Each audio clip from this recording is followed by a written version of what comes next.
Bismillahirrahmanirrahim. Assalamualaikum warahmatullahi wabarakatuh. Selamat pagi anak-anak. Bagaimana kabarnya hari ini? Kembali lagi bertemu dengan Bapak Habib Sudah Sabdillah dalam pendidikan Pancasila. Pertemuan ke-14 kita. Sekarang sebelum kita memulai pembelajaran, silahkan kepada ketua murid Diki untuk memimpin doa terlebih dahulu. Persilakan. Nah, selesai ya. Sebelum masuk ke pembelajaran, Bapak ingin mengecek hadiran terlebih dahulu. Kita absen dulu ya. As, ada. Rahma, Dodo, Raisa, Chandra, ada semuanya ya. Alhamdulillah. Nah, selanjutnya, Bapak ingin bertanya nih, minggu kemarin kita bahas apa tuh? Ya betul, Chandra. Kemarin kita ngebahas tentang hubungan internasional dan bidang-bidangnya. Nah, sebelum masuk pembelajaran juga, Bapak punya games ya. Gamesnya Bapak namakan tepuk negara. Ketika Bapak bilang tepuk negara, kalian bilang tepuk negara, tepuk satu, kalian menyebutkan nama-nama negara yang berada di kawasan Asia Tenggara. Tepuk dua, kalian menyebutkan negara yang ada di Eropa. Tepuk tiga, kalian menyebutkan negara yang ada di Afrika. Nah, kita mulai ya. Tepuk negara. Tepuk satu, ya betul. Tepuk dua, betul. Tepuk tiga, oke. Main seru juga ya gamesnya. Sekarang punya game satu lagi nih, namanya tata rucingan, mungkin tidak asing ya. Nah, ketika Bapak menyebutkan inisial negara dengan julukannya, kalian menyebutkan nama negaranya ya. Nah, kita mulai. Negara yang dikenal dengan nama matahari terbit dinamakan negara? Ya betul, Najma, Jepang ya. Sedangkan negara yang dikenal dengan nama negara negeri Tenggo, ya betul juga, Argentina. Ya, terakhir satu lagi nih, negara yang dikenal dengan julukan negara ginseng. Negara mana tuh? Iya, China, betul, Korea Selatan. Oke. Sebelum memulai pembelajaran juga, Bapak punya asesmen yang silahkan kalian isi di sini untuk mengetahui gaya belajar kalian, kesiapan emosional kalian, dan terakhir Bapak punya asesmen awal untuk kalian isi untuk mengukur sejauh mana pemahaman kalian tentang bab hari ini. Oke. Sekarang Bapak punya satu tokoh di sini. Silahkan sebutkan yang tahu nama dari tokoh tersebut. Iya betul, Susan, Adam Malik. Nah, tokoh Adam Malik ini dikenal sebagai tokoh apa? Iya betul, diplomat, Susan. Nah, kalau misalkan Adam Malik ini dikenal sebagai diplomat, bagaimana jika sebuah negara tidak saling berhubungan? Betul, Aura. Hancur, karena negara bagaimanapun tetap memerlukan hubungan dengan negara-negara lain. Oke, jika tadi sudah ada gambar yang sudah Bapak tunjukkan, sekarang Bapak punya sedikit tayangan video. Silahkan untuk disaksikan. Nah, masalah apa yang ada di dalam video berikut tadi? Iya betul, Belia Rohingya ya. Nah, bagaimana sikap yang diambil oleh Indonesia terhadap Rohingya ini, Belia? Iya betul, Indonesia mengembalikan pengungsi Rohingya ini ya, karena tidak memiliki kesepakatan perjanjian sebelumnya.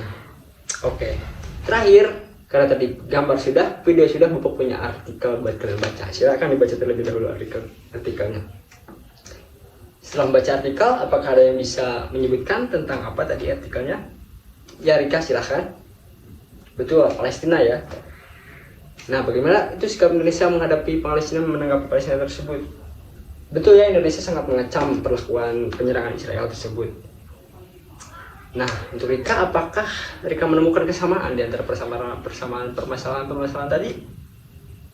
Iya, betul. Jadi, permasalahan dari mulai gambar, video, artikel itu sama-sama tentang permasalahan internasional. Nah, di sini, ya baik ya, sekarang Bapak akan menjelaskan tentang materi peran Indonesia dalam hubungan internasional. Nah, di dalam hubungan internasional itu sendiri ada beberapa asas yang perlu kalian ketahui. Pertama, tentang asas teritorial, yaitu mengatakan asas yang mendasar pada kekuasaan negara. Yang kedua, ada asas kebangsaan berdasarkan kekuasaan negara atas warga negaranya meskipun dia berada di luar negeri. Ada pula asas kepentingan umum. Indonesia dan negara-negara lain memiliki kewajiban untuk melindungi dan mengatur kepentingan nasional.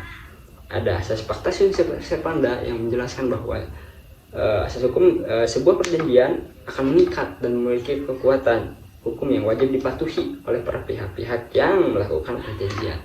Dan terakhir, ada asas equality rights atau asas yang menyatakan bahwa negara dalam berhubungan internasional memiliki kedudukan yang sama di depan hukum. Dan terakhir, asas keterbukaan dalam menjalankan hubungan internasional. Indonesia dan negara-negara membangun sikap saling terbuka dan berkeadilan. Nah, lalu bagaimana peran Indonesia di dalam organisasi-organisasi internasional? Banyak ya. Pertama, di dalam PBB. Indonesia di dalam organisasi PBB, United Nations ini, kerap kali mengirimkan pasukan-pasukan perdamaian. Indonesia juga masuk sebagai anggota meskipun pernah keluar pada saat berkonfrontasi dengan Malaysia, meskipun pada akhirnya kembali lagi begitu. Nah, dalam organisasi ASEAN atau komunitas kumpulan organisasi negara-negara di Asia Tenggara, Indonesia merupakan negara pendiri pada saat itu ya. Lalu ada juga Indonesia kerjasama dalam organisasi APEC, Asia Pacific Economic Cooperation. Indonesia kerap kali ditunjuk sebagai tuan rumah konferensi tingkat tinggi APEC di Bogor misalnya pada tahun 1994. Nah, lalu ada Indonesia juga bekerja sama dalam organisasi OIC, Organization of the Islamic Comprehension, ataupun organisasi negara-negara Islam internasional. Nah, seperti kita ketahui ya, di Indonesia sendiri Islam merupakan negara mayoritas, sehingga Indonesia berperan penting di dalam organisasi itu. Yang terakhir ada OPEC, Organization of the Petroleum Exporting Countries. Nah, ini merupakan organisasi perkumpulan negara-negara penghasil minyak bumi. Indonesia merupakan negara yang kaya dengan minyak buminya. Oke, cukupkan sekian materi yang Bapak sampaikan. Selanjutnya kita masuk kepada tahap yang ditunggu-tunggu, yaitu Bapak punya lembar kerja peserta didik yang silahkan kalian isi. Nanti Bapak kasih kalian sebuah isu, lalu kalian analisis dengan cara 5W1H, what, when, where, who, why, and how. Nah, maksudnya isu yang kalian dapatkan, kalian analisis tentang apa itu tersebut, bagaimana, apa, kenapa, sampai bagaimana penyelesaiannya seperti itu. Nah, nanti pada saat kalian sudah analisis, silahkan untuk satu kelompok mempresentasikannya ke depan. Nanti Bapak tunjuk kelompoknya dengan menggunakan pispek ya. Itu inovasi yang Bapak temukan untuk khusus kalian. Nah, oke. Silahkan kepada kelompok 4 untuk maju ke depan. Ya, berikan tepuk tangan untuk kelompok 4 yang sudah menjelaskan. Selanjutnya ada asesmen akhir. Silahkan kalian isi, scan. Bagaimana hasil asesmennya? Apakah sulit? Bapak lihat ada perkembangannya daripada asesmen awalnya. Dan poin tertinggi dicapai oleh Lutfil. Selamat kepada Lutfil. Dan kesimpulannya pada pembelajaran kali ini, silahkan yang menyimpulkan. Ya betul ya, hubungan internasional diatur oleh hukum internasional yang melibatkan asas-asas seperti teritorial, kebangsaan, fakta unsur panda. Indonesia berperan aktif dalam berbagai organisasi-organisasi internasional seperti PBB, ASEAN, APEC, OKI, dan OPEC. Seperti itu, cukupkan pertemuan kali ini. Sebelum Bapak menutup, jika mau bertanya, menurut kalian bagaimana pada pembelajaran kali ini yang sangat menyenangkan? Ya, adakah saran ataupun yang perlu dirubah untuk pertemuan-pertemuan selanjutnya? Ya, Bapak harap untuk pertemuan selanjutnya kalian baca-baca terlebih dahulu ya, tentang peran penting warga negara dalam menjaga keutuhan NKRI. Sekian dari Bapak. Bila kita berdoa, wassalamualaikum warahmatullahi wabarakatuh.